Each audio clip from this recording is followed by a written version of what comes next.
Hello, this is One Black British Woman's Voice. I just wanted to look at the subject of light skin versus dark skin. I do not nearly have as much time as I'd like to devote to this subject. I certainly don't have the articulation or the critical thinking to dissect it and why this debate is still rambling on.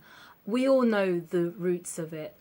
However, I find it something tantamount to bizarre that it's still an argument that's rolling.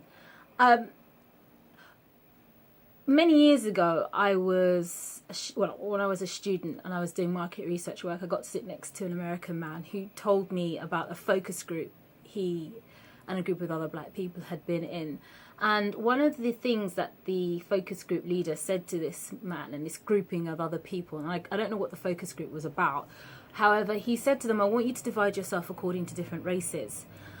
And he told me, this American man, told me that black people got up and actually divided themselves into categories of light skin and dark skin, because even though on the surface this person looked 100% black, apparently their great-grandfather was Portuguese, and that would suffice for them to be able to divide themselves from the rest of black people who were born of fully black people.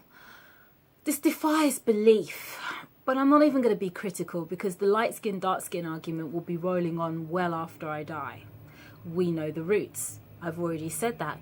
We know that it have roots in slavery. We also know that it has roots in the fact that we have a myopic Hollywood giving us versions of what they consider to be beautiful, and as you and I and every black person on this planet knows, that is not a black person, and it is certainly not a black woman. However, it'd be really nice to get some theories as to when this might end. Do you think it will end after the apocalypse? Do you think when we're scavenging for food, sorry, let me just go back on myself, when Donald Trump presses the red button and wipes out 2/3 of humanity, do you think thereafterwards we'll have other things to focus on?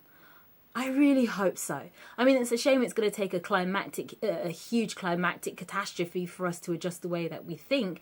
But if that's what it takes, well, unfortunately, that's what it's going to take. Because I find it reprehensible that I live on a planet with other black people that would divide themselves into another group because their great-grandfather was Portuguese, when to all intents purposes, you look as black as the Mandingo is big and broad. Anyway, that's my thoughts on it. Ciao.